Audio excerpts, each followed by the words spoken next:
Baik, sebelum kita memulai pelajaran, Ananda tahu hadis yang berbunyi an-nazafatu minal iman? Tahu, Bu. Tahu. Artinya apa? Kebersihan merupakan sebagian dari iman. Nah, karena itu silakan cek dulu di sekeliling tempat duduknya ada nak sampah atau yang kotor-kotor, silakan dimasukkan ke dalam tong sampah terlebih dahulu. Nah, tujuannya agar apa? Agar nanti saat proses pembelajaran kita tidak terganggu oleh sampah-sampah ya, matanya nyaman memandang ya. Udaranya juga bersih nanti jadinya kalau seandainya tidak ada sampah. Oke, sudah? Sudah, Bu. Oke, silahkan ketua kelas pimpin dulu doanya. Siap gerak. Berdoa mulai.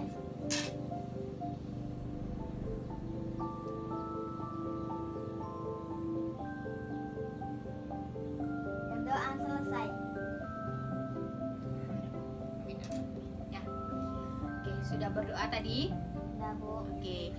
Nah, selain berdoa, jangan lupa tanamkan juga niat di dalam hati masing-masing, di dalam diri masing-masing. Kalau kita belajar itu untuk mengharapkan ridho dari Allah Subhanahu wa taala. Agar apa? Agar nanti pembelajaran yang didapatkan, pembelajaran yang diberikan nantinya di sekolah dapat Ananda bawa pulang hendaknya. Jadi Ananda pergi dari rumah itu untuk mengharapkan, untuk mendapatkan pembelajaran, mendapatkan haknya. Sampainya di sekolah kita mengharapkan ridho Allah juga. Nah, selama proses pembelajaran jadinya apa? Jadinya kita mendapatkan ilmu, juga mendapatkan pahala ya. Jadi kita untung kalau seandainya kita menanamkannya di dalam hati, kalau kita ikhlas belajar untuk mengharapkan ridho karena Allah. Nah, selanjutnya ini pesan juga ya, jangan pernah takut. Maksud takutnya itu jangan pernah grogi ya,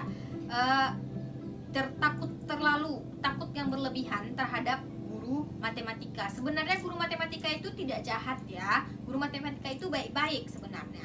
Nah, matematika itu juga bukan merupakan sebuah ilmu yang menakutkan ya, bukan sebuah ilmu yang mematikan. Nah, matematika itu sebenarnya menyenangkan ya, belajar matematika itu. Matematika itu sebenarnya banyak manfaatnya bagi kehidupan kita sehari-hari. Nah, apa contohnya? Misalnya angka-angka. Nah, dalam kehidupan sehari-hari angka-angka itu kita butuhkan. Iya, contohnya ada angka 1, 2, 3. Kalau kita tidak belajar matematika, kita tidak mengenal angka-angka tersebut, bagaimana cara kita mengetahui? Misalnya uang, oh ini uang berapa? Karena kita nggak tahu angkanya angka berapa, jadinya kita nggak tahu itu uang berapa. Ya, paham ya? Nah, untuk karena itu tanamkan dalam hati kalau matematika itu tidak sulit gitu. Matematika itu menyenangkan gitu. Kenapa orang bisa, saya enggak? Itu yang harus ditanamkan ya. Itu motivasi untuk kita sebelum kita belajar. Nah, baik. Minggu kemarin kita sudah berjumpa juga ya. Ini merupakan minggu kedua Ananda duduk di kelas 7 semester 1, yang masih merupakan masa transisi bagi Ananda ya, yang dulunya masih duduk di sekolah dasar di SD. Nah, baru kemarin itu duduk di SMP. Nah, sebenarnya duduk di SMP itu cara belajar kita harus berbeda juga, harus lebih giat lagi, harus lebih rajin lagi, harus lebih ditingkatkan lagi dibandingkan bagaimana cara kita belajar waktu di sekolah dasar dulu ya. Agar apa? Agar nanti kita lebih dapat meningkatkan kualitas diri kita seperti itu ya. Jangan seperti anak SD terus ya, harus berubah lagi. Oke, cara belajarnya berubah ya. Minggu kemarin sudah disampaikan juga untuk pembelajaran matematika itu kita menggunakan 1 buku catatan, 1 buku latihan ya, kemudian 1 buku pegangan. Nah, buku pegangannya ini bebas kemarin itu ya, boleh yang dipinjam di perpus, boleh di fotokopi, boleh mau dibeli di manapun boleh, asalkan ada materi kita di dalam buku tersebut. Nah, untuk silabus sudah Ibu berikan kemarin kan? Udah, Bu. Ya, apa ada dibaca silabusnya? Udah, Bu. Udah ya. Nah, silabus itu apa gunanya? Silabus itu untuk pedoman kita, pedoman materi-materi apa aja yang nantinya yang akan kita pelajari selama 1 semester ke depan ya. Oke, kita masuk ke pembelajaran ya. Oke, sebelumnya masih ingat aturan pembelajaran yang kita buat pada kontrak belajar minggu lalu? Tidak, Bu. Oke, seperti ini. Minggu lalu ada disampaikan bahwa misalnya ada pertanyaan di dalam proses pembelajaran. Jikalau Ananda mampu menjawabnya, angkat tangan. Itu peraturannya ya. Angkat tangan, kemudian jawab. Kalau seandainya benar, nanti akan diberikan 1 bintang. 1 bintang itu setara dengan 2 poin, ya. Nah, apa gunanya poin ini? Nanti poin-poin ini akan dikumpulkan jadi 1. Kemudian nanti pada akhir itu akan digabungkan dengan nilai PTS, nilai PH, dan nilai ujian akhir semester Ananda ya. Jadi nantinya poin-poin inilah yang nantinya akan membantu Ananda dalam meningkatkan nilai-nilainya ya yang didapatkan selama PH. Nah, aturannya lagi selama pembelajaran diterangkan itu tidak ada yang boleh mencatat. Oke? Tidak ada yang boleh mencatat. Silakan perhatikan dulu ke depan sehingga nanti apa yang disampaikan itu tersampaikan oleh Ananda ya, diterima nantinya. Jadi Ananda paham gitu ya. Tidak melenceng nantinya. Oke? Kita masuk ke materi pertama ya. Tahu materi kita hari ini tentang apa? Tahu, Bu. Tentang apa itu? Himpunan. Ya, tentang himpunan. Nah, sebelum kita masuk materi, nah untuk himpunan pada pertemuan kali ini kita harus mencapai 2 tujuan pembelajaran terlebih dahulu. Nah, apa itu 2 tujuan pembelajarannya? Yang pertama, Ananda mampu menentukan mana kumpulan yang merupakan sebuah himpunan dan mana yang bukan merupakan sebuah himpunan. Nah, yang kedua apa? Ananda mampu menentukan anggota-anggota yang termasuk ke dalam satu himpunan dan yang merupakan bukan anggota dari himpunan tersebut. Oke. Pernah dengar kata himpunan enggak? Pernah, Bu. Pernah ya. Nah, apa itu himpunan? Yang pertama kali terfikirkan pada saat mendengar kata himpunan apa? Silakan angkat tangannya. Ya, Nafisa? Kumpulan, Bu. Ya, oke, kumpulan, boleh. Kita mulai ya.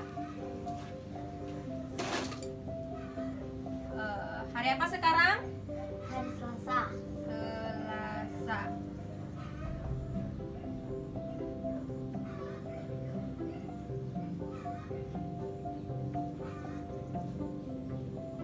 Penting bang. Oke, materi kita hari ini tentang Himpunan. himpunan. Nah, tadi sudah dijawab oleh Nafisa ya. Apa yang pertama kali terfikirkan saat mendengar himpunan? Itu apa tadi Nafisa? Kumpulan. Kumpulan. Oke, boleh. Bagus ya. 2 poin untuk Nafisa. Selanjutnya, kumpulan apa sih? Nah, apa yang dikumpulkan? Apa yang dihimpun? Apa coba kira-kira apa? Angka. Angka, boleh. Apa lagi? Hewan, Bu. Hewan, boleh. Apa lagi? Ada lagi? Tumbuhan. Tumbuhan, boleh. Hewan. Nah, apa itu? Angka. Hewan, ya. Apa lagi? Tumbuhan. Boleh. Nah, untuk lebih mudahnya kita simpulkan. Tahu nggak misalnya? Nah, nanti ini ya, setelah Ibu jelaskan nanti coba dipikirkan ya, ditarik kesimpulannya nanti. Oke? Misalnya seperti ini, tumbuhan, hewan, angka. Nah, untuk lebih mudahnya kita menyebutnya ini merupakan objek nggak? Ya. Ya, objek ya. Jadi dapat kita sebut juga kalau himpunan itu adalah kumpulan objek tertentu yang terdefinisi dengan jelas. Ya, maksudnya apa? Terdefinisi dengan jelas. Misalnya seperti ini. Himpunan adalah kumpulan dari objek-objek tertentu yang terdefinisi dengan jelas. Misalnya seperti ini dicontohkan. Kumpulan hewan. Nah, kumpulan hewan banyak ya. Kumpulan hewan itu nggak ada batasnya, ya kan? kumpulan hewan itu banyak. Ada sapi, ada kambing, ada kerbau, ada gajah, jerapah. Nah, ada ayam gitu kan, ada cicak, ada ikan. Nah, tapi di sini yang dimaksudkan dengan himpunan itu adalah yang terdefinisi dengan jelas. Contohnya seperti apa? Ini. Ya.